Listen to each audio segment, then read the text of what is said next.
Salam Bapak Ibu Saudara terkasih dalam Tuhan kita Yesus Kristus. Pada kesempatan ini kita akan mendengar kesaksian dari seorang murtadin yang percaya kepada Tuhan Yesus sebagai Tuhan dan Juru Selamat pribadinya. Bagaimana proses dia berjumpa dengan Tuhan? Mari kita dengar bagaimana kesaksiannya. Tuhan Yesus memberkati kita.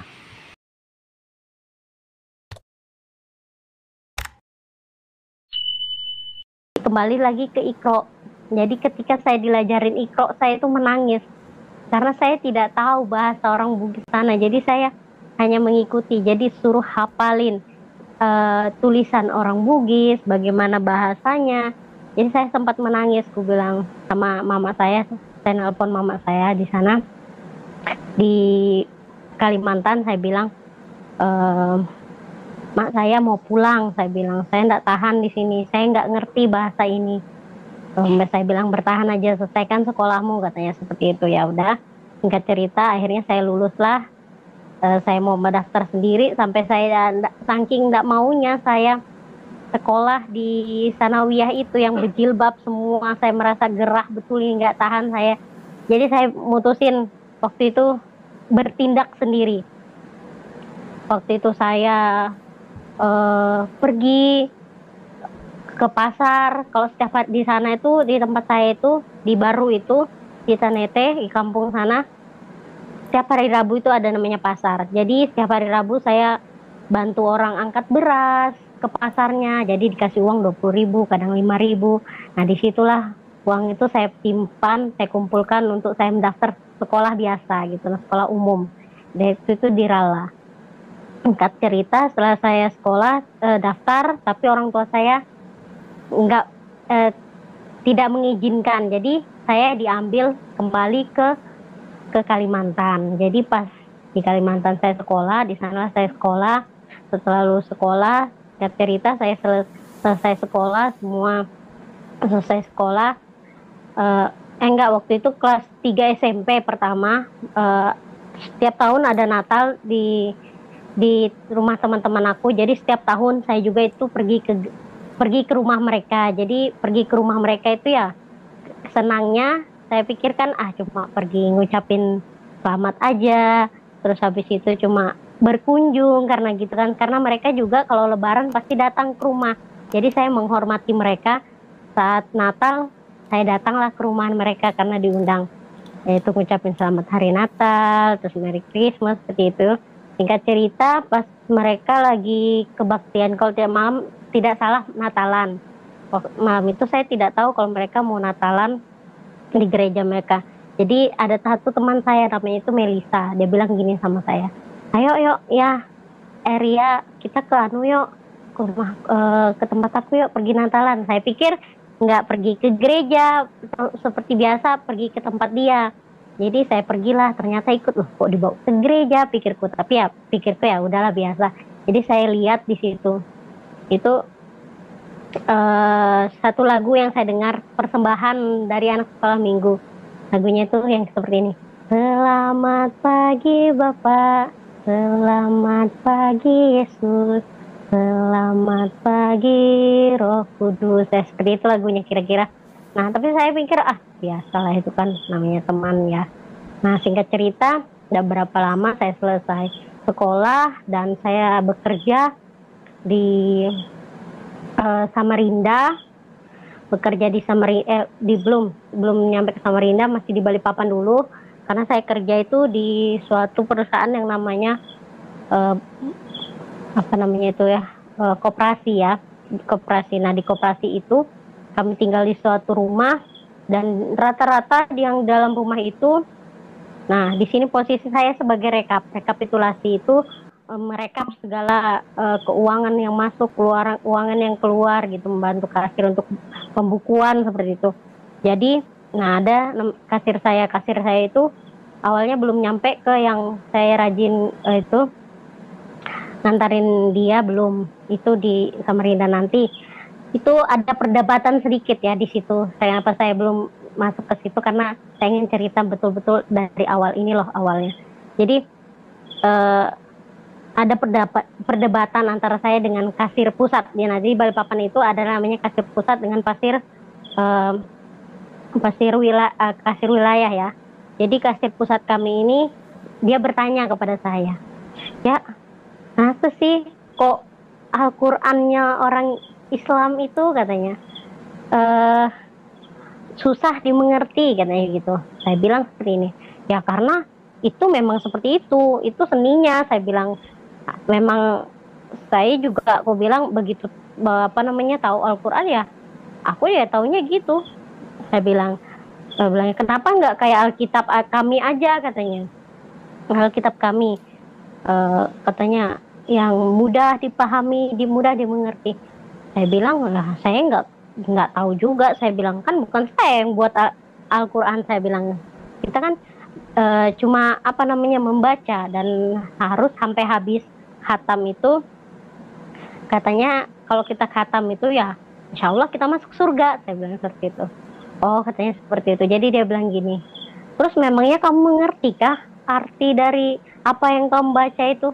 Ya saya bilang ya sebagian saya mengerti, ada juga yang saya tidak mengerti karena aku bilang kan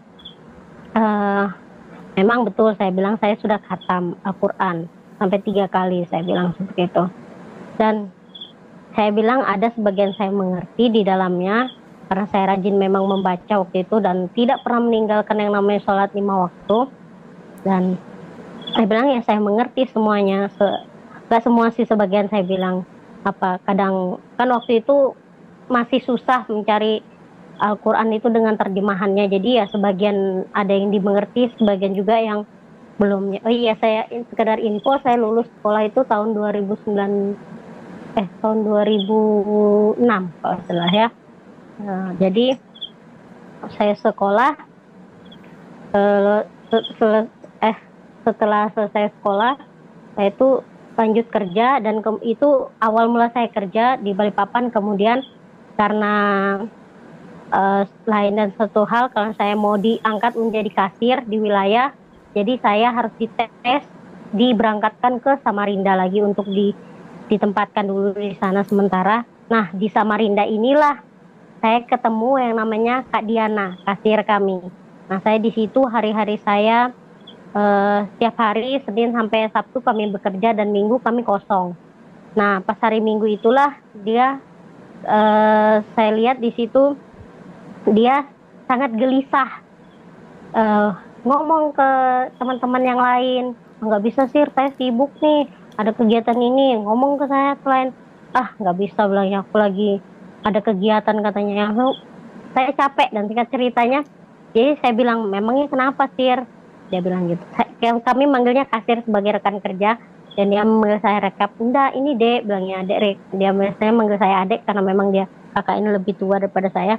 Dia bilang seperti ini, enggak dek, bilangnya saya ini selama di sini nah susah betul yang namanya pergi ke gereja. Loh kenapa? Saya bilang kan motor ada, saya bilang kak. Dia bilang seperti itu. Terus dia bilang bukan, motor memang ada katanya, tapi masalahnya saya yang tidak bisa naik motor katanya. Waduh saya bilang kasihan juga ya, aku bilang. Dia bilang gitu. Oh iya itu obrolan biasa aja. Terus minggu depannya lagi, kenapa masih kayak kemarin gak ada yang mau antarin? Ya udahlah kak, aku bilang saya kan bisa pakai motor nih, ada motor juga, yuk bilangnya saya antarin deh tiap hari Minggu. Saya bilang saya rela aja ngantarin kakak tiap hari Minggu ke gereja, ayolah katanya, jalan lah. Jadi saya antar lah. Jadi saya antarlah dia setiap hari Minggu tuh ke gereja dia. Dia tuh kebetulan gereja Katolik. Jadi hari Minggu pertama saya antarin. Saya bilang, Kak, minggu kedua saya antarin, minggu ketiga dan seterusnya. Saya bilang, Kak, kayaknya saya capek, aku bilang nunggu di luar, boleh kak saya masuk? Tiba-tiba saya ngomong gitu karena saya capek juga, malu diliatin nungguin di parkiran kan. Jadi ya udah bilangnya masuk aja, nggak apa-apa, ikutin saya aja katanya nanti. Tapi nanti hari ini katanya ada perjamuan, kamu nggak boleh ya ambil ya. Saya bilang perjamuan itu seperti apa? Pikir kok ya udahlah nanti aku ikutin. Ya udah pas begitu aku masuk, cerita masuk dia waktu itu gerejanya gereja Katolik. Jadi saya ikutin apa yang dia air suci yang dia buat seperti ini saya ikutin juga. Dia bilang kamu ngapain ikutin? Loh kakak bilang ikutinnya, saya ikutin katanya seperti itu. Ya singkat cerita kami duduk, kami dengar dia nyanyi selesai. Minggu pertama, kedua, minggu seterusnya dan terusnya saya masuk, tetap ikut sama dia. Jadi saya bilang gini, Kak, jadi timbullah pertanyaan itu karena saya bilang, Kak, bisa nggak saya pinjam Alkitab Kakak ini? Bilangnya, nggak bisa deh, ini tuh Alkitabnya itu punya saya ini, apa namanya bilangnya, modelnya kayak apa ya model Alkitabnya itu? Kalau nggak salah waktu itu perjanjian lama aja yang warna hijau kah, atau saya lupa ingat, sudah lumayan lama kejadian itu. Jadi saya ini penasaran, saking penasarannya jadi saya tanya lah sama orang di kantor itu satu persatu. Saya bilang seperti ini, kalian ada punya Alkitab lebih enggak? Saya bilang seperti itu ya. Ini inisiatif saya sendiri, saya nggak dipengaruhi sama siapa-siapa, cuma saya betul-betul penasaran. Jadi saya tanya lah sama beberapa teman, nggak ada, cuma satu aja ini katanya gitu. Ya udahlah nggak apa-apa. Jadi ada satu teman saya, itu namanya Pak Ari, dia ditugaskan di situ untuk jadi pimpinan juga di tes sama kayak saya.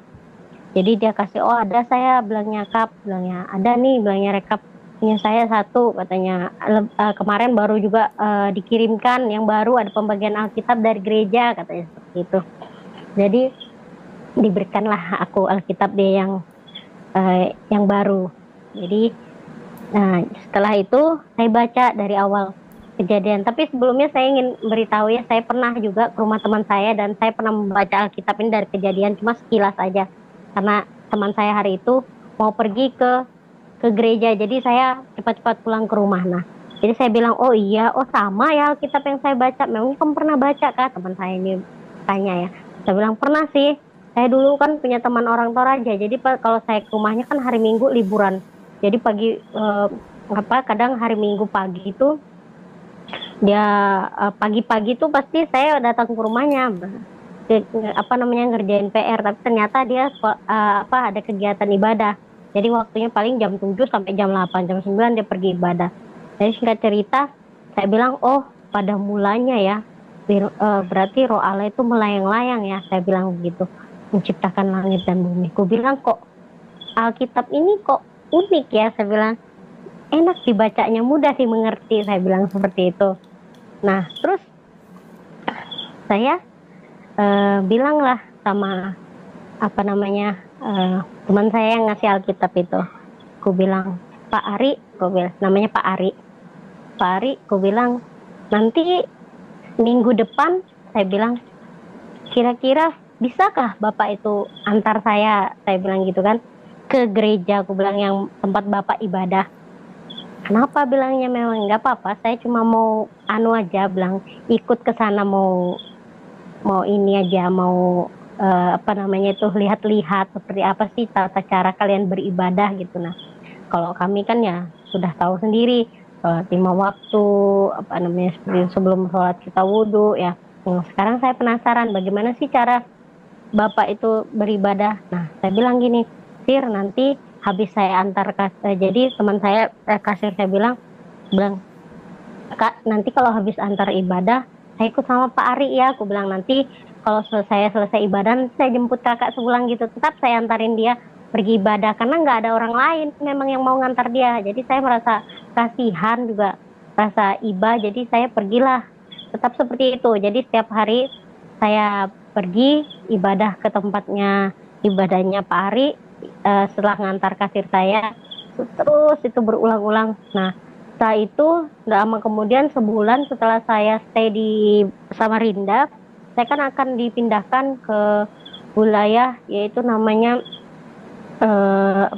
waktu itu Berau. Nah di Berau itulah nanti saya dijadikan kasir unit di sana. Nah setelah selesai pembelajaran saya di Samarinda, dikirimlah saya ke Berau tadi. Nah jadi saya berpisahlah dengan kak kasir di sini. Saya bilang nanti berdoa aja, saya bilang Kak, atau ada orang yang mau bantu kakak lagi ya. Gak mungkin lah aku bilang mereka nggak ada yang mau, kan kasihan, aku bilang gitu. Jadi saya ngomong lah, ada satu teman saya namanya Pardede, itu orang orang kalau nggak salah orang Bugis atau orang, cuma dia ada marganya Pardede, marga Batak. Jadi saya bilang lah, Pak, saya bilang tolonglah antarlah kasir itu kalau hari Minggu. Gue bilang kan bapak juga nggak ada kerjaan, gue bilang kasihan loh, gue bilang gitu. Nah jadi bilangnya iyalah nantilah saya coba antar lah, katanya kalau misalkan saya nggak ada apa namanya, kalau nggak ada kegiatan lain, iyalah aku bilang antar lah sekali hal, kasihan loh aku bilang orang mau beribadah masa dihalang-halangi hanya gara-gara ini, aku bilang. Nah iyalah katanya, iyalah nantilah aku coba katanya gitu. Jadi setelah itu pergilah saya ke Berau. Nah dengan Pak Ari ini memang saya orangnya cukup dekat sama Pak Ari, dan Pak Ari ini dikirim ke waktu itu Kota Bangun. Jadi kami tetap berkomunikasi karena dari Kak Diana ini ke Pak Ari ini kami sering sharing masalah agama seperti apa. Terus juga kami tidak lepas kontak karena kami masalah kerjaan juga tiap hari. Nah suatu ketika singkat cerita pada malam itu tiba-tiba begitu saya kalau tidak salah seminggu saya nyampe di Berau itu setelah menjadi kasir, ada sesuatu hal yang terjadi sama saya yang tidak terduga. Jadi di situ saya selesai masak pagi-pagi karena memang di sana tugasnya selain hanya kasir juga membantu masak untuk karyawan kami di sana. Jadi selesai masak, ngitung uang saya, uang yang masuk yang keluar, jadi supaya tidak apa namanya tidak tekor atau namanya waktu itu supaya pas. Nah jadi baru saja saya terduduk itu merebahkan diri itu sekitar kalau nggak salah jam 12-an, jam 1 ya selesai ya, jam 12 kalau enggak jam 1-an. Baru aja aku mau baring, itu tiba-tiba kok, ini bukan kita cerita jorok tapi ini kenyataan yang saya betul-betul alami. Saya mau merebahkan diri saya, tapi tiba-tiba baru merebahkan diri, tiba-tiba mata saya tuh kok ngantuk betul, kayak ada yang mau nyantol, yang kayak ada nyantolin aja. Tiba-tiba mata saya sudah tidak tertahan, tiba-tiba terpejam.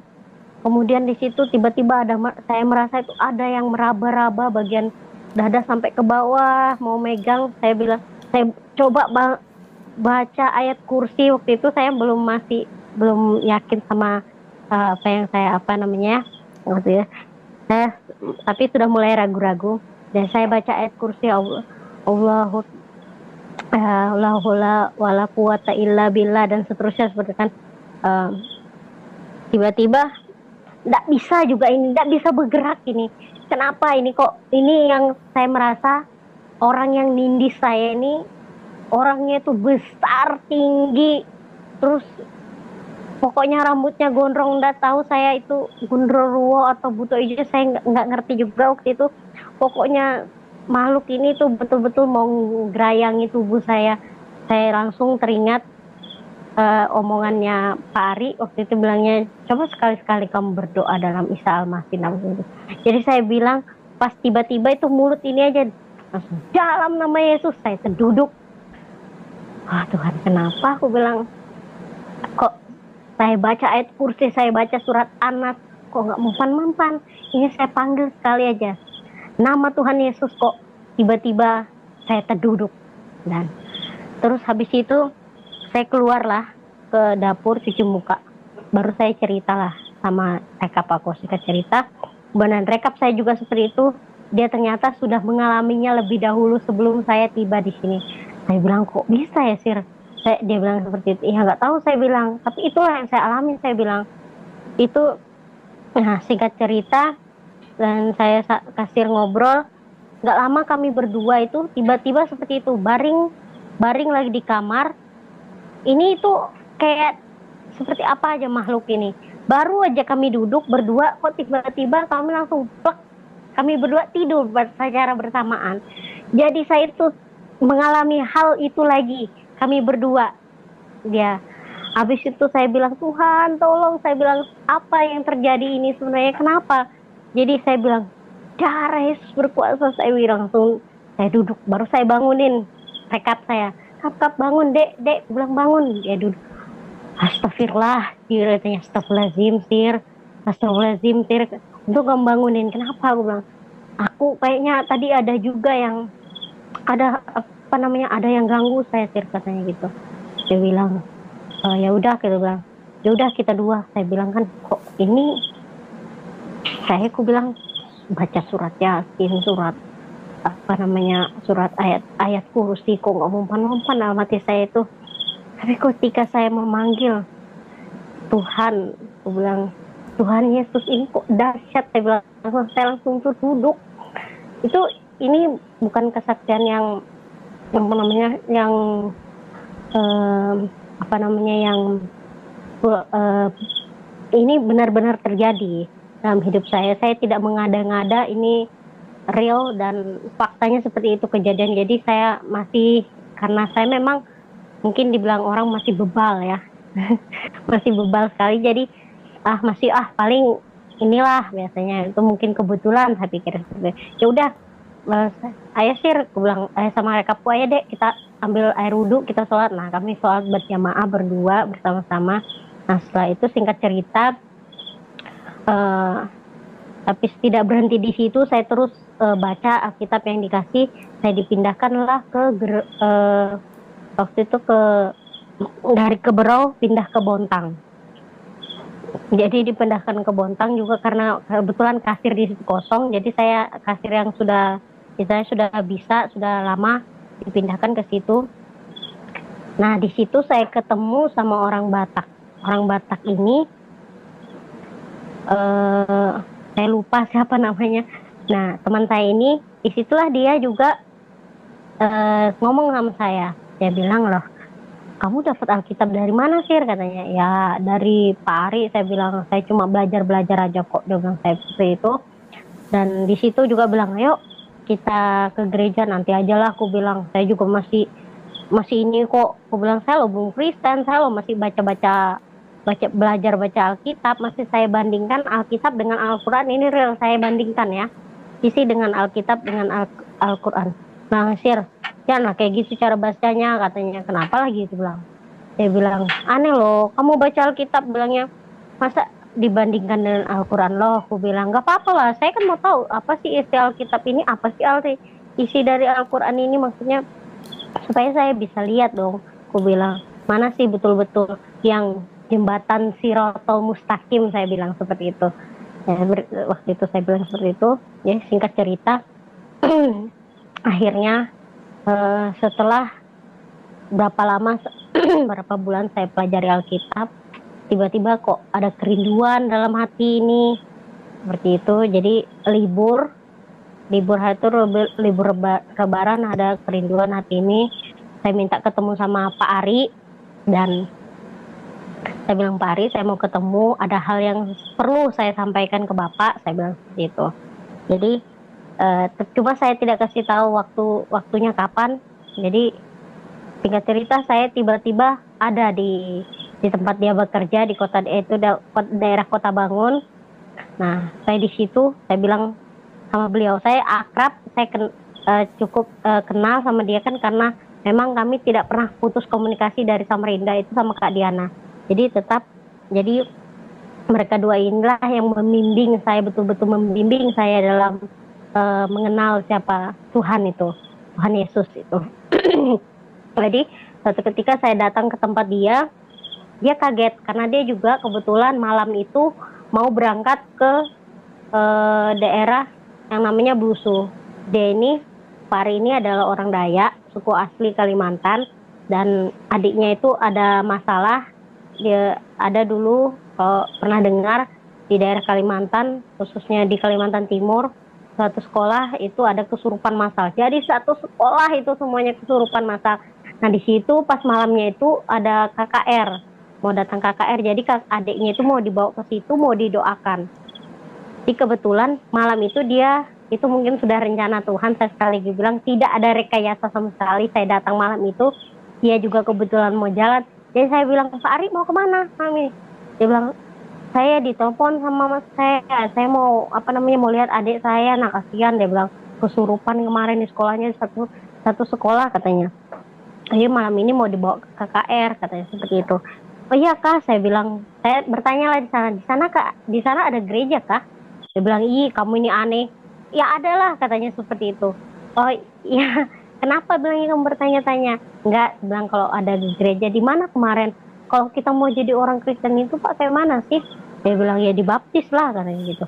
Dibaptis, saya bilang, saya tanya sama dia, dibaptis di bapak dibaptis di mana waktu itu, saya tanya seperti itu. Saya di Tenggarong dulu katanya. Oh, aku bilang kalau di tempat sana ada kak kira-kira yang mau baptis, kenapa sih bilangnya tanya-tanya?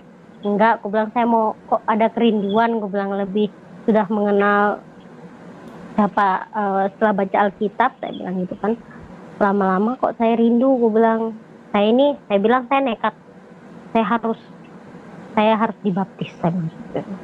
Oh ya, sebelum itu juga saya pernah, saya flashback sedikit ke belakang. Sebelum itu saya pernah bermimpi ya. Nah di dalam mimpi saya itu, saya bermimpi itu, saya itu pernah dikafanin, modelnya bepocong. Tapi yang saya heran itu ada seorang pendeta yang berkhotbah. Ini mimpi saya beberapa waktu setelah saya belajar firman Tuhan ya. Tapi ya itu saya bilang saya tetap kekeh sama agamaku karena menurut saya ya jalan satu-satunya keselamatan yaitu ada di Islam, karena memang Islam menurut saya adalah agama yang sempurna waktu itu, yang bisa membawa kita ke jalan Siratul Mustaqim seperti itu ya.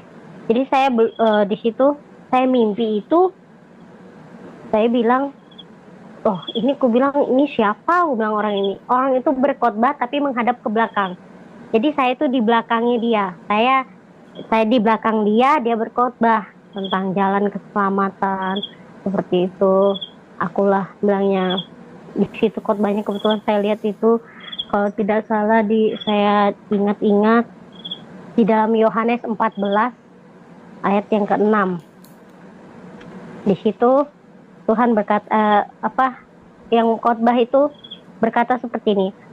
Akulah jalan dan kebenaran dan hidup. Tidak ada seorang pun yang datang kepada Bapa kalau tidak melalui aku.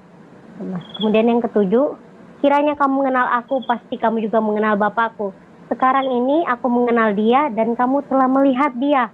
Wow, aku bilang ini khotbah apaan ini, aku bilang gitu. Kenapa aku bilang siapa, aku bilang jalan kebenaran itu siapa sih, aku bilang kok saya bilang orang ini khotbah kayak gini ke aku gitu. Jadi setelah itu sudah, saya pikir udahlah, mungkin cuma bunga mimpi, saya tidur. Terus tiba-tiba setelah saya mimpi itu kok ada sesuatu hal yang menurut saya aneh. Saya sholat 5 waktu sholat 5 waktu. Tapi begini, kalau saya malam tidur, saya takut menghadapi hari esok. Saya itu gemetar, kok takut hari esok, kenapa saya bilang itu. Saya ketemu malam lagi, pokoknya saya orangnya itu masih gini, saya orangnya tidak lupa rajin sholat, karena memang saya betul-betul dididik dari ayah saya, yang memang ayah saya itu orangnya sangat keras sekali ya, beliau itu. Jadi memang dia memiliki guru besar yang memang dia selalu ada salah satu tokoh agama yang dari Banjar dia selalu ikuti, dan juga ada namanya Ustadz Soleh Amin. Dia seorang mantan anak pendeta orang Ambon. Jadi itu adalah guru spiritual bapak saya. Jadi begini, saya lanjut. Jadi ketika itu saya jalani sholat terus, tapi saya tidak tetap membaca Alkitab ya pada waktu itu. Jadi saya sholat 5 waktu, tapi kok saya bilang gini, Tuhan, kok saya ini merasa betul-betul takut menghadapi hari esok ini, ada apa, saya bilang, kok saya merasa takut, betul takut sekali. Jadi saya tetap apa namanya, menjalani hari-hari saya. Tapi saya ada kekhawatiran, ada rasa sangat takut yang luar biasa dalam diri saya. Kenapa saya bilang seperti itu kan? Ini kok takutnya luar biasa itu sampai kadang saya gemetar untuk menunggu hari esok. Saya tidak tahu apa yang menyebabkan saya takut untuk menunggu hari esok. Tapi yang jelas itulah yang saya rasakan. Saya bilang saya sholat dulu. Malam saya sholat tahajud, saya berusaha. Tuhan, saya bilang ada apa ini? Kenapa kok saya sangat takut menghadapi hari esok ini? Kenapa saya? Ada apa dengan saya? Seperti itu kan. Nah, baca Al-Quran. Kok saya bilang, tapi kok tetap hati ini kok tidak tenang? Saya bilang, kenapa? Saya bilang, siapa sih? Aku bilang, siapa sih? Aku bilang, ada apa sih ini sebenarnya? Kok bisa aku betul-betul merasakan takut yang luar biasa untuk menghadapi hari esok. Nah, singkat cerita, setelah itu barulah saya karena seperti itu yang saya bilang tadi, saya mimpi itu 2 kali berturut-turut saya mimpi itu. Jadi saya bangun, saya bilang ini kayaknya ini bukan hal yang main-main, saya bilang. Kayaknya saya bilang ini kayaknya sudah, karena sudah saya rajin juga membaca Alkitab. Saya bilang ini kayaknya jiwa saya ini sudah bukan lagi, saya bilang ini sama Allah, saya bilang sudahlah, saya bilang coba. Jadi saya merasa coba saya ke ini lagi. Jadi saya datanglah ke teman saya tadi itu, Pak Ari. Saya bilang yang seperti itu lagi, lanjut ceritanya ke situ. Nah, tibalah kami di sana di tempat dia ini. Jadi ya tadi saya datangin dia bilang saya mau dibaptis. Saya bilang seperti itu sama dia. Dia bilang, kamu ini jangan gila, kamu serius kah? Dia bilang, iya saya serius. Dia bilang, kamu tahu nggak? Saya bilang, semenjak saya baca Alkitab saya nggak bisa tidur. Aku bilang, kadang saya tidur kok takut sekali menghadapi hari esok. Jadi saya bilang, saya mau saya nekat. Aku bilang, sekarang saya mau dibaptis. Saya bilang, jangan ini, aku bilang, yang bikin saya ini nggak bisa tidur. Saya bilang gitu kan, karena saya sudah mengenal siapa sosok Tuhan Yesus itu. Jadi saya bilang, iya saya yakin. Aku bilang, mantap kan. Saya sebelumnya juga sudah sholat kan, minta petunjuk sama Tuhan. Yaitu tadi bilang saya, yang saya dikasih mimpi yang kedua kalinya, saya juga dikasih ayat itu, akulah jalan kebenaran tadi dan hidup, dalam Yohanes 14:6 dan 7. Tadi sudah kita bacakan bersama.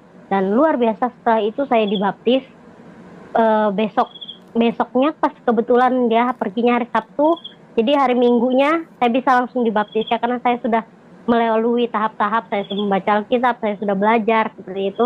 Jadi pendeta itu hanya ngomong gini, kamu kenal, sebelum dibaptis besok sorenya saya konsultasi dulu.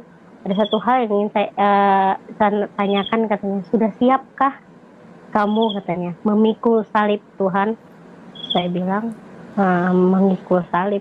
Ya, saya bilang saya sudah siap, Pak. Jadi namanya pendeta itu Pak Martin Tandidala, dia orang Toraja. Terima kasih Pak Martin telah setelah membaptis saya mengucapkan terima kasih banyak. Jadi Pak Martin itu, nah besoknya saya dibaptis, dan ketika selesai ibadah, saya juga mengikuti sesi ibadah itu, ibadah minggu. Dan ketika selesai sesi ibadah minggu, jadi langsung saya dibawa ke sungai. Kalau di daerah tempat di Busu itu ya, karena itu ada sungai, jadi kami langsung menuju ke sungai itu, tidak jauh dari gereja. Di belakang gereja kira-kira ada sungai, jadi di situ saya baptis di tempat sungai. Di sungai itu baptis, namanya baptis selam. Nah, baptis, saya pertama bilang, saya kira baptis ini dipercik ya. Saya bilang, ternyata masuk dalam sungai ya, mau diselam. Iya, katanya. Loh, kok aku bilang, bilangnya beda kalau Katolik sama Protestan atau Pantekosta, katanya harus baptis selam. Oh begitu ya. Oh iya, jadi sebelum itu saya diturunkan, kita turun sama-sama dengan Pak Gembala. Itu ada keluarga dari Pak Ari, yaitu disaksikan oleh Bapak Desep. kemudian Pak Ari, kemudian bapaknya Pak Ari waktu itu. Jadi mereka, ya hari itu ada 3 orang laki-laki yang menyaksikan dan 1 perempuan, yaitu ibu dari Pak Ari. Di situ ketika berdoa, ketika saya didoakan mau dibaptis Islam, selesailah proses penyelaman. Saya tiba-tiba begitu keluar dari air, luar biasa yang saya rasakan itu. Saya itu merasa seperti ringan sekali, tidak ada beban, tidak ada rasa takut, merasa dibebaskan seperti itu yang dibilang ketika kita lahir baru seperti itu. Luar biasa, saya merasa betul-betul diberkati, dikuatkan imanku, dirasanya pokoknya tenang aja, kayaknya enak saja seperti itu ya. Rasanya rasa damai, sukacita yang saya rasakan, yang saya dapatkan itu tidak ada beban, sedikit pun tidak ada beban. Jadi singkat cerita, begitu saya naik, ceritalah ipar saya sedikit info, Pak Ari ini sudah menjadi suami saya, beliau yang membimbing saya. Dan ipar saya ini namanya, yang tadi saya bilang Bapak Desep, ini bercerita waktu itu belum menjadi ipar saya ya, masih menjadi teman aja. Nah, memang saya masih berteman, tidak ada hubungan, belum ada berhubungan. Waktu itu dia bilang gini, ya katanya, kamu tahu nggak, waktu kamu sebelum dibaptis didoakan. Saya bilang, kenapa kak? Saya manggilnya kakak ya, karena memang ipar dari ayahnya Jane, dari suami saya. Ini seperti ini. Tahu nggak, katanya, waktu kamu didoakan itu ada sesuatu yang terjadi. Aku bilang, memangnya apa? Saya melihat, katanya, dalam doa saya, waktu saya berdoa, kita sama-sama berdoa, ada, katanya, pertama cahaya merah keluar dari atas kepalamu, kocar-kacir, bilangnya, seperti ya keluar. Kemudian baru bilangnya ada cahaya putih masuk ke dalam tubuhmu. Terus di kelilingmu itu, dia bilang, saya belum pernah, bilangnya, lihat orang dibaptis itu seperti ini. Yang benar-benar luar biasa, dia bilang. Kenapa? Di sekelilingmu itu dijaga sama berpakaian putih-putih, katanya. 2 orang, katanya, yang menjaga kamu. Saya tersendiri terkejut, kaget, nggak nyangka kan, ini saya bukannya tipu-tipu atau berbohong, tapi ini kesaksian langsung yang menyaksikan ketika saya dibaptis. Saya tidak mengerti, jadi waktu itu, jadi saya bilang, iya kakak, saya bilang, siapa ya kira-kira, saya bantu. Ya bilangnya Pak Gembala, Pak Martin itu bilang, oh itu mungkin malaikat Tuhan yang menjaga kamu sekarang. Aku bilang, begitu ya, puji Tuhan, saya bilang kalau begitu. Nah sekarang sudah lahir baru, jadi orang Kristen, katanya benar-benar harus dipelajari Alkitabnya, katanya gitu. Jadi dia bilang, luar biasa, bilangnya ya, waktu kamu dibaptis, katanya seperti itu. Baru kali ini, bilangnya, saya melihat orang dibaptis itu benar-benar ada istilahnya, ada roh yang masuk dalam tubuhmu setelah roh yang lain keluar. Jadi sedikit info, saya bilang, dulu saya pernah juga ikut yang namanya karate, yaitu namanya IKS. Jadi namanya IKS, saya sempat sampai ke Sabuk Biru. Nah Sabuk Biru ini sudah kami mendalami ilmu kanuragan. Jadi saya bilang mungkin itu roh yang, atau saya bilang, oh mungkin itu yang saya bilang keluar. Jadi saya merasa memang beban di pundak saya rega, merasakan luar biasa kenikmatan setelah lahir baru. Biasanya kalau orang lahir baru kan, kalau di Islam nih, kita dapat berkat rahmat dari Allah Subhanahu wa Ta'ala. Nah, saya juga dapat itu berkat yang luar biasa dari Tuhan ya. Nah, setelah itu, singkat cerita, setelah saya selesai dari situ, saya inginlah ada niatan pulang ke rumah. Jadi karena niatan ke rumah pulang ini, calon suami teman saya ini yang namanya Ari ini ikut sama bapaknya karena pengen juga tahu daerah sana kan, jalan-jalan, katanya seperti itu. Jadi singkat cerita, setelah kami pulang itu, saya dibaptis itu bulan 10, kalau tidak salah bulan 10, tanggal 10 tahun 2009 kalau tidak salah, kalau tidak 2009 ya 2009. Ya 2009 saya dibaptis.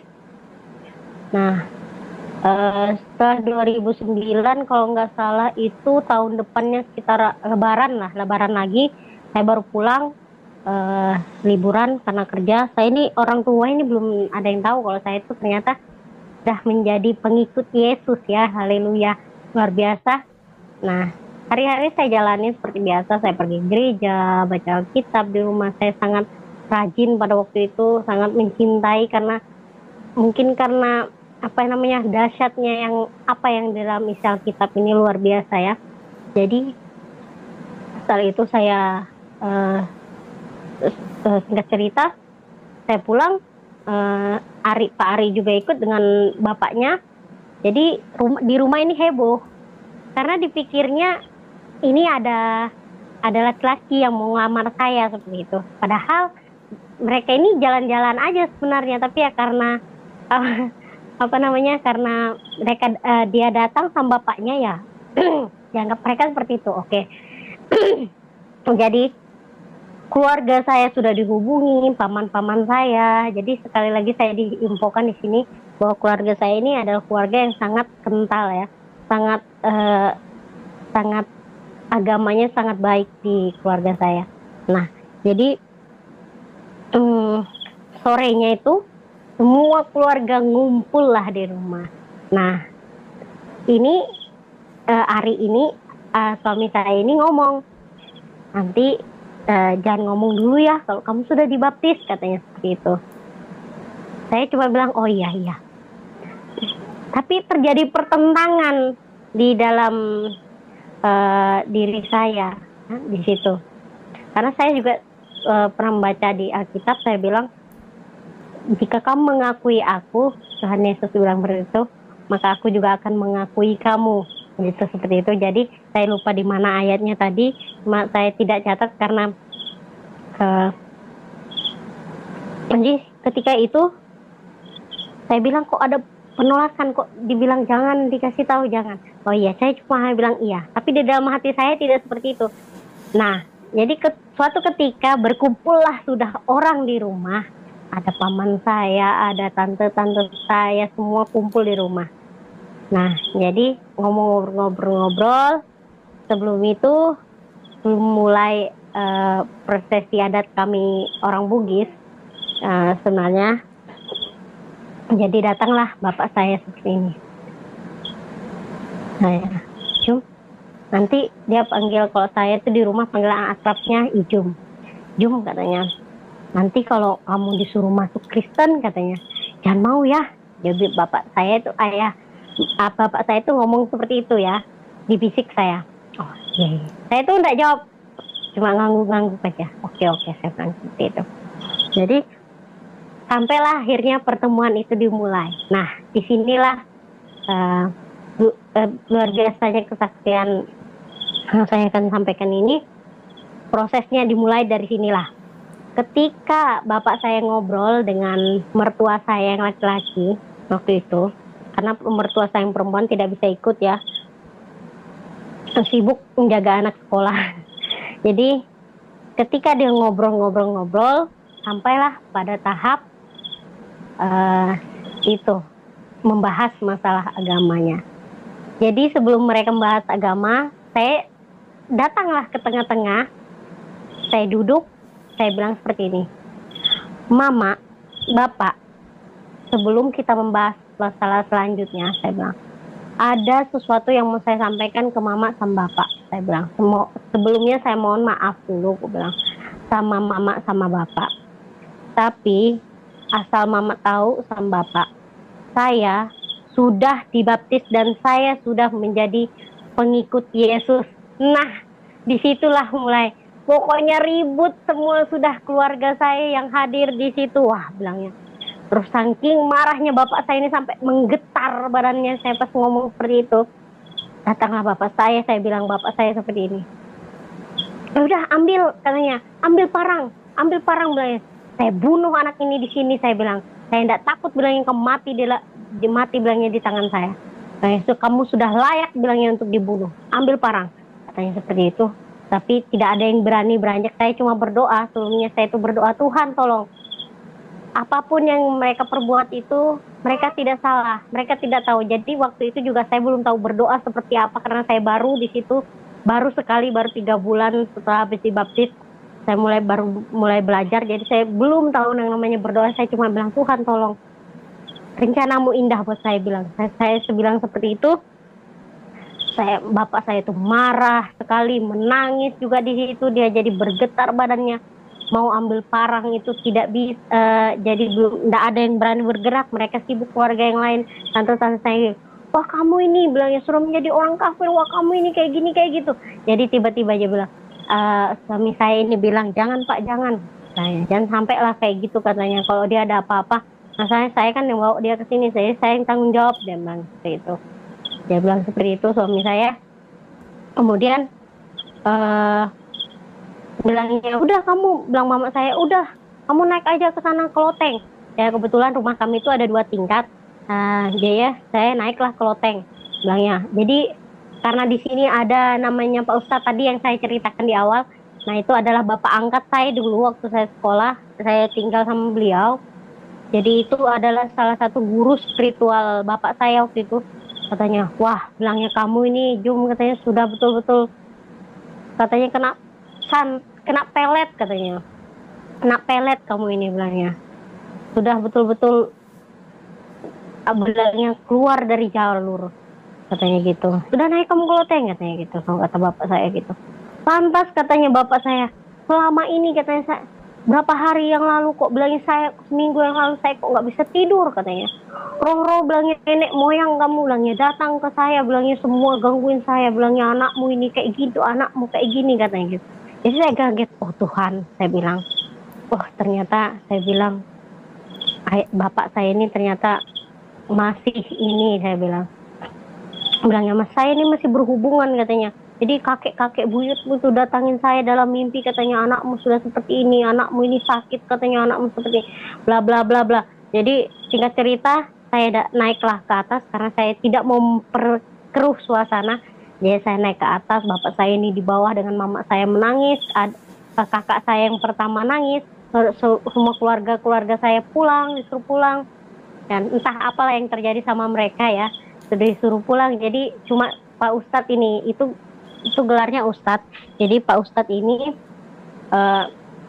menenangkan bapak saya. Saya bilang, nanti kita coba ini aja, ngomong lagi sama dia, bilangnya. Besoknya, karena bilangnya bapak saya, Pak Ustadz bapak saya sudah tidak bisa ngomong lagi. Jadi suami saya ini disuruh pulang. Kalau gitu pulang aja dulu, nanti bilangnya kalau sudah ada informasi dari keluarga di sini nanti saya infokan, dia bilang, tinggalkan aja nomor teleponnya, katanya gitu. Jadi memang waktu itu saya tidak memiliki HP, jadi suami saya menyerahkan HP-nya ini ke saya, dan dia, bapaknya ada HP, jadi HP bapaknya lah yang dia pegang. Nah singkat cerita, setelah dia pulang, besok malamnya saya didatangin saya tinggal di loteng, tidur di loteng itu sendirian. Jadi besok malamnya datang lagi Pak Ustadz itu ke rumah bapak angkat saya, terus bilang gini, ayo sini turun, katanya gitu. Nah turun itu, saya kira kenapa turun itu, bapak saya itu masih model shock gitu. Bilangnya, kakak saya, kamu itu, bilangnya, keterlaluan. Kata kakak saya datang tiba-tiba marah-marah. Kenapa? Aku bilang, kak, kamu tahu nggak, bilangnya, bapak itu tadi malam katanya pingsan-pingsan terus, katanya gitu. Bilangnya, pingsan-pingsan terus, kamu bilang, kamu mau bunuh bapak kah? Dia bilang gitu. Kakak saya bilang, loh, saya bilang, saya nggak ada bermaksud, saya bilang seperti itu untuk membunuh, tapi saya berusaha jujur, saya bilang. Ku bilang, masuk Kristen, saya mengikut Tuhan Yesus, itu atas kemauan saya sendiri kok, aku bilang, bukan dari orang lain atau suruhan. Kamu itu, bilangnya, sudah gila kamu itu, bilangnya. Saya bilang kayak gitu. Terus saya bilang gini, kenapa memangnya? Kok saya sudah gila? Ya udahlah, nggak apa-apa, saya bilang, kak, nggak apa-apa, katanya. Kamu nggak lihat bapak itu, bilangnya, nangis terus, katanya, pingsan-pingsan terus tadi malam. Saya bilang ya mohon maaf lah, saya kan bukan bermaksud seperti itu. Saya bilang, saya kan mau jujur, bilang gitu. Jadi dia bilang, Pak Ustadz, sudah Pak Ustadz itu datanglah, ayo coba sini katanya gitu, masuk di kamar, dia pegang tanganku. Kamu tahu nggak kenapa bapak ini bilang sampai pindah agama? Dia itu orang Ambon, bapaknya seorang pendeta. Dia sampai pindah agama Islam katanya karena agama Islam lah bilangnya yang menurut dia jalan kebenaran, satu-satunya jalan kebenaran atau menuju jembatan Siratal Mustaqim. Jadi saya bilang gini, oh iyalah, saya Pak, saya di situ tidak terpengaruh sedikit pun. Jadi dia bilang sini saya buktikan, dia salim, salaman sama saya, terus dia bilang kamu lihat mamamu, kamu lihat mama saya, mamamu. Di situ saya lihat mama saya sudah menangis sejadi-jadinya, menangis, tapi tetap dalam hati saya ini saya tidak akan merubah apapun yang terjadi dalam diri saya dengan diri saya saat ini, sekalipun maut, ku bilang saya tidak akan berubah, saya bilang, karena saya percaya Tuhan dan Allah yang saya sembah, di Tuhan Yesus itu adalah Allah yang akan nantinya membawa saya, ku bilang, ke surga. Nama saya sekarang saya bilang ada di buku besarnya Tuhan, saya bilang. Jadi aku bilang saya tidak akan main-main dengan agama yang sekarang, saya bilang. Saya tidak bisa toleransi dan saya tidak bisa tawar-menawar, saya bilang. Tegas saya katakan. Katanya coba lihat ke mamamu. Iya saya lihat, saya di situ juga, saya juga kok. Saya lihat mama saya itu nangis, saya nggak ada rasa saya iba atau maksudnya kasihan. Kalau dipikir kurang ngajar betul ini anak ini kok melihat mamanya menangis, kok dia itu seakan-akan cuek, kok nggak bisa ini. Katanya di mana hati nuranimu, katanya gitu. Kamu ini betul-betul sudah, bilangnya, dia bilang anakmu ini bilangnya sudah kena pelet, bilang sama orang Dayak. Nggak bisa katanya, nggak bisa ini katanya. Padahal saya itu bingung ya. Kalau dibilang pelet dengan orang Dayak, sementara suami saya ini adalah orang yang taat dan rajin sekali ke gereja. Waktu itu orang anaknya, sehingga dia bisa ngajarin saya sedikit-sedikit meskipun melalui waktu itu masih teleponan. Jadi itu yang aku bilang syukur. Saya bilang itu bukan, nggak ada, saya bilang nggak ada sangkut pautnya sama dia, saya bilang gitu. Itu saya bilang itu baru dia mau ngelamar saya, itu aku bilang itu pun saya teman saya. Saya bilang saya nggak ada sangkut pautnya sebenarnya. Nggak cerita lagi. Setelah itu berapa hari datanglah lagi ketika saya sendirian di rumah selama 1 minggu. Saya itu dikurung di rumah, tidak diberi makan, cuma dikasih minum botol aqua, itu ada baca-bacanya, terus ada beras di dalamnya masuk, itu bilangnya suruh anak minum. Jadi ya, tapi sebelum saya minum ini saya berdoa, Tuhan, saya hanya berdoa, Tuhan, apapun yang mau mereka perbuat, Tuhan tolong jauhkan daripada saya. Karena saya betul-betul belum tahu berdoa waktu itu. Jadi di situ, karena saya selama tinggal di situ seminggu, saya tidak dikasih makan, jadi tidak ditawarin makan sama sekali. Jadi saya itu puasa terpaksa jadinya ya, bisa dibilang puasa terpaksa seperti itu waktu itu. Jadi hanya minum air aqua yang diberikan. Kadang mama saya naik ke atas, sudah habis ke aquamu, sudah, nih ada lagi. Jadi kalau sudah habis dikasih lagi. Jadi betul-betul minum. Jadi saya puasa puasa, baca Alkitab, kegiatan saya keluar saya dilarang ke sana kemari. Jadi singkat ceritanya, jadi setiap bapak saya itu kan kerja itu dia kadang seminggu kerja siang, seminggu kerja malam. Jadi pas bapak saya itu kerja malam, jadi paginya ada, pagi pulang kerja dia naik loteng, katanya. Dia bertanya seperti ini, masih kamu nggak mau meninggalkan Tuhan kamu itu? Enggak, saya bilang, tetap kusam pendirian kamu. Dia tampar pipi kiriku, dia bilang masih mau. Saya coba bilang dalam nama Yesus.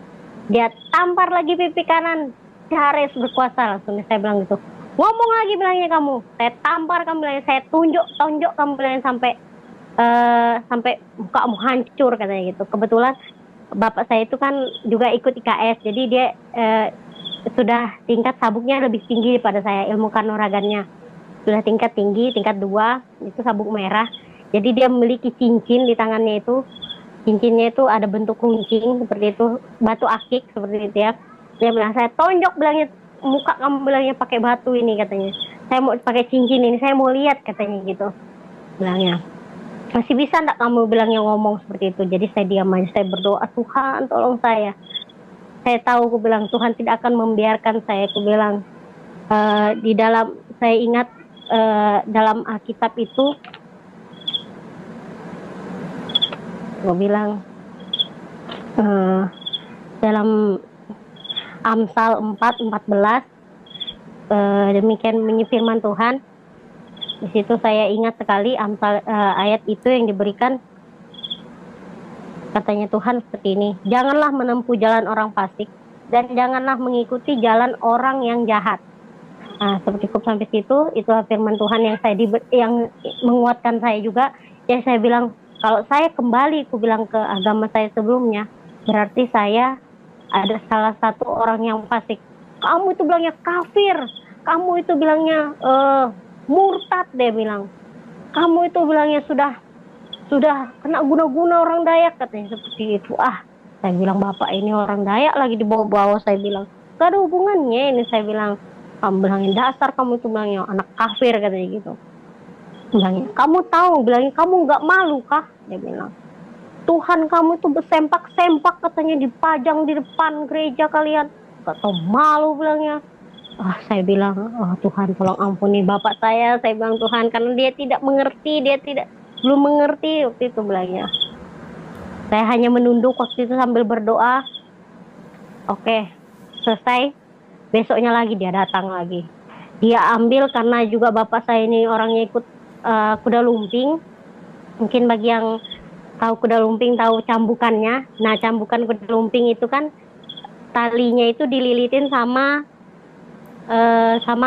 kawat waktu itu. Jadi ketika dia datang lagi besoknya, dia cambuk saya pakai cambukan kuda lumping itu dari kaki, kepala, ke badan. Saya cuma bilang, dalam nama Yesus, darah Yesus berkuasa.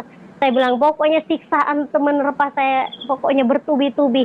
Terus di apa namanya? Saya kalau ingat ke belakang saya juga sedih, saudara. Jadi saya dicambuk berkali-kali sama bapak saya. Saya bilang, masih mau kamu menyembah? Bilangnya, masih mau kamu tidak kembali kah? Kamu tidak kembali kah? Bilangnya ke agamamu yang kemarin. Kamu bilangnya anak siapa? Dia bilang gitu. Nama bapak kamu siapa? Dia bilang gitu. Aku bilang, nama bapak saya Burhan. Saya tidak mengerti seperti itu. Nama bapak saya saudara namanya Burhan. Oh, memang kamu bilangnya ini sudah lain lah, kamu ini bilangnya sudah sesat, kamu ini betul-betul kamu ini sudah. Dia bilang seperti itu. Jadi saya cukup ini tidak mengerti waktu itu. Ditanya, bapak kamu siapa? Seharusnya bilangnya jawabannya itu, mungkin dia bilang Nabi Muhammad seperti itu ya. Jadi bilang, ayo kamu istighfar. Aku bilang, enggak. Aku bilang, Pak, meskipun saya bilang mati saya di sini, saya tidak akan, aku bilang, menyembah Tuhan lain selain Tuhan Yesus. Dicambuk lagi, dicambuk. Baru setelah selesai dia mukulin saya seperti itu, turun lagi dia. Besoknya lagi saya pikir, udahlah, mungkin tidak ada. Besoknya karena pagi dia tidak datang, jadi sorenya sekitar jam-jam 3 dia naik. Itu memang luar biasa. Meskipun saya tidak makan di dalam rumah itu, seminggu saya tidak makan, tapi puji Tuhan saya tidak merasakan lapar. Tapi yang saya puji Tuhan itu dikenyangkan sama firman Tuhan yang saya baca setiap hari. Tidak merasa kekurangan saya rasa ya hari itu. Luar biasa Tuhan, pertolongan Tuhan yang saya rasakan waktu itu. Saya tidak merasakan lapar meskipun saya disiksa. Baru itu meskipun saya menerima perlakuan yang saya rasa di luar kemampuan saya sebagai manusia, tapi Tuhan Yesus itu luar biasa menurut saya. Tidak pernah tidak pernah meninggalkan saya waktu itu. Merasakan mukjizat yang luar biasa itu benar-benar saya rasakan sekali pertolongan Tuhan. Jadi dia besoknya lagi bapak saya itu datang, dia bawa dia ngomong lagi sama saya. Dia duduk, gimana, katanya, dia baik-baikin saya. Tiba-tiba baik, gimana nak, katanya, mau kan nak, bilangin kamu kembali lagi. Bilangnya kalau kamu kembali, dia bilang Saya kasih semua apa yang kamu mau. Kebetulan orang tua saya waktu itu dibilang orang yang cukup berada, eh, masalah ekonomi atau keuangannya dibilang lumayan lah. Nah, jadi dia bilang seperti ini, gimana nak kalau seandainya kamu masuk kembali lagi, bilangnya saya kasih semua harta yang kamu mau, bilangnya apapun yang kamu mau, bilangnya gitu. Pada saat itu dia menawarkan dengan harta, saya bilang maaf Pak, saya tidak bisa menerima, saya betul-betul eh, nggak bisa. Jadi dia bertanya apa sih yang dia mulai emosi karena dia baik, dia ngomong baik, aku nanggapinnya seperti itu, tetap menolak. Jadi dia bilang apa sih yang kamu dapat dari masuk agamamu ini? Saya langsung bilang damai sejahtera, saya bilang yang saya dapatkan di agama saya ini sekarang. Waktu saya mengikuti Yesus tidak pernah saya didapatkan waktu saya di Islam. Saya sholat, ku bilang sampai jungkir balik, ku bilang Pak mohon sama Tuhan, sama Allah, saya bilang saya besok supaya diberikan keberanian untuk menghadapi hari besok. Itu jawabannya saya tidak dapat, tapi di dalam nama Tuhan Yesus keberanian itu ada. Apa namanya,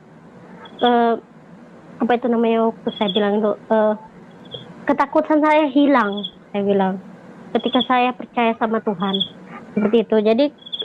Jadi marah lagi bapak saya. Di situ ada ganjalan pintu balok ya, mungkin sebesar ini ya, baloknya panjang segini. Dia ambil, dia pukulkan belakang aku, bak sampai dia bilang kayak gitu. Ini berdiri langsung dia bilang kamu kalau tetap pada pendirian kamu, bilangnya kamu maunya apa sih, katanya kamu saya lempar kah dari loteng ini, ayo, bilangnya berdiri kelahi kita. Dia bilang dia ajak aku duet atau dia ajak aku kelahi, ayo katanya. Cuma saya berdiri, cuma saya bilang Pak enggak, saya bilang saya lempar kamu, bilangnya dari loteng ini ke bawah. Di bawah itu ada balok semua, saya mau lihat, katanya siapa yang hidup, bilangnya saya yang hidup atau kamu yang hidup, katanya saya mau lihat kamu hidup enggak, bilangnya saya lempar dari atas sini ke bawah. Dia bilang seperti itu, tapi saya tetap sama pendirian saya, tidak, saya bilang meskipun bapak menolak saya berkali-kali, saya bilang bapak saya di surga tidak akan menolak saya bilang seperti itu. Jadi saya bilang biarpun bapak membenci saya tidak membenci bapak, saya bilang. Dan puji Tuhannya saya dipukul sama orang tua saya itu, saya tidak merasakan sakit, tapi saya merasakan perlindungan, pertolongan daripada Tuhan. Itu sendiri luar biasa, haleluya. Tuhan Yesus ajaib sekali. Hari-hari saya itu diisi dengan siksaan, cemoohan. Saya itu tidak keluar dari rumah. Saya bilang Tuhan, saya sangat rindu beribadah Tuhan. 1 minggu saya dikurung, saya tidak beribadah, tapi saya terus berpuasa membaca firman Tuhan. Saya bilang Tuhan, saya rindu ingin ke gereja, tapi saya tidak bisa. Saya bagaimana caranya supaya ke gereja. Jadi saya sangat rindu waktu itu. Jadi saya terus berdoa kepada Tuhan. Nah, suatu ketika kakak saya datang, karena kakak saya itu baru habis menikah juga, sudah menikah dan dia tidak tinggal sama kami. Kakak saya itu datang, dan kakak saya datang itu untuk menginap, untuk membantu membantu bapak saya ya, untuk mengislamkan saya kembali. Dia tuh ngomong sama saya, kenapa sih dek? Aku bilang, kamu kok jauh betul menyimpang, katanya gitu. Saya bilang, Kak, ini bukan penyimpangan, tapi ini suatu keyakinan dari saya bilang, yang saya dapatkan. Saya bilang, setelah aku bilang mengenal, aku bilang siapa sih juru selamat itu sesungguhnya, saya bilang seperti itu. Jadi kakak saya itu, jadi dia turun, dia bilang, Mak, sudah nggak bisa, sudah itu kayaknya, katanya. Jadi naik lagi bapak saya itu enggak menyerah juga, tapi saya juga puji Tuhan saya dikuatkan sama Tuhan dan saya tidak menyerah. Di situ saya bapak saya naik bawa palu, bawa amar. Dia bilang, bagaimana, katanya. Dia sambil pegang amar itu, palu-palu, masih mau tetap katanya, tetap percaya sama Tuhanmu yang telanjang-telanjang itu. Dia bilang, saya tuh jijik, bilangnya kalau ada orang Kristen ke rumah. Bilangnya piring itu mau kubuang rasanya kalau dia habis pakai makan. Terus kasur itu bilangnya mau saya jemur katanya kalau habis dia pakai tidur, katanya betul-betul jijik dia beludah di hadapan saya. Saya bilang, oh Tuhan tolong ampuni bapak saya bilang, karena dia tidak tahu Tuhan apa yang dia perbuat kepadaku. Daripada itu Tuhan tolong ampuni bapak saya hanya bisa berdoa seperti itu. Dia mau layangkan palu itu ke kepala saya bilang coba saya bilangnya mau lihat Tuhanmu itu bisa enggak nolong kamu kalau saya hantam kepalamu ini pakai palu, katanya. Tapi puji Tuhan itu tidak dibiarkan Tuhan. Kakak saya bilang, sudah Pak, jangan Pak, biar bagaimanapun dia itu adik saya, katanya gitu. Jadi bapak saya berhenti dan saking kesalnya dia turunlah bapak saya hanya bisa singkat cerita. Kemudian karena bapak saya merasa tidak sanggup dengan Pak Ustadz itu, dia bilang lah, dia telepon semua paman-paman aku di Balikpapan. Kan paman saya ada kebetulan paman saya ada anggota polisi, jadi dia bilang gini, suruh bilangnya penjarakan aja anak ini, katanya. Ijum ini bilangnya penjarakan aja, masukkan aja dalam penjara. Dia ini bilangnya masuk Kristen, nggak ngomong-ngomong sama orang tua, bilangnya penjarakan aja, katanya sudah. Pokoknya bilangnya kalau dia kabur ketemu kalian di Balikpapan di pelabuhan, tembak aja langsung, bilangnya bunuh aja, seperti itu. Saya bilang, oh Tuhan jauhkan daripada itu, saya bilang seperti itu. Singkat cerita, kemudian hari-hari sebelum saya mimpi, malamnya saya mimpi itu saya dilihatkan dalam satu rumah itu semuanya mati seperti itu. Hanya saya yang turun dari loteng itu keluar. Aku bilang, kok semua mayat ada tergeletak di dalam rumah ini. Saya bilang, kenapa ini? Ada apa ini? Jadi saya mimpi itu tiba-tiba saya terbangun. Nah, terbangun terus saya buka Alkitab. Nah, dalam kitab ini saya dapat itu Tuhan berkata kepada saya dalam sebentar ya, Mazmur 30. Di dalam Ibrani 11 ayat 4 mengatakan, karena iman Habel telah mempersembahkan kepada Allah korban yang lebih baik daripada korban Kain. Dengan jalan itu ia memperoleh kesaksian kepadanya bahwa ia benar, karena Allah berkenan akan persembahan itu, dan karena iman ia masih berbicara sesudah ia mati. Wah, luar biasa. Kalau kita melihat kejadian Kain dan Habel, Habel diterima persembahannya karena dia memberikan persembahan yang baik, yang kudus, yang berkenan kepada Allah.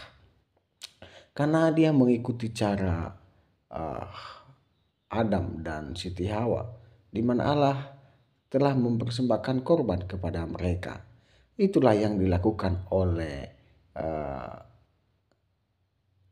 Habil, sehingga persembahannya diterima oleh Allah. Nah, dalam hal ini mari kita juga mempersembahkan yang terbaik bagi Tuhan. Marilah kita percaya kepada Tuhan Yesus sebagai Tuhan dan Juru Selamat kita, karena Dialah yang menggenapi korban itu. Karena Yesus berkata, aku jalan kebenaran dan hidup. Tidak ada jalan melalui Bapa kalau tidak melalui aku. Maka dari itu percayalah kepada Yesus, engkau akan selamat. Dan kalau tidak percaya Yesus, engkau akan binasa. Itu adalah kebenaran firman Tuhan. Itu aja yang bisa mungkin saya sampaikan. Semoga video ini memberkati kita, menguatkan iman kita kepada Tuhan Yesus. Sampai jumpa di video-video berikutnya.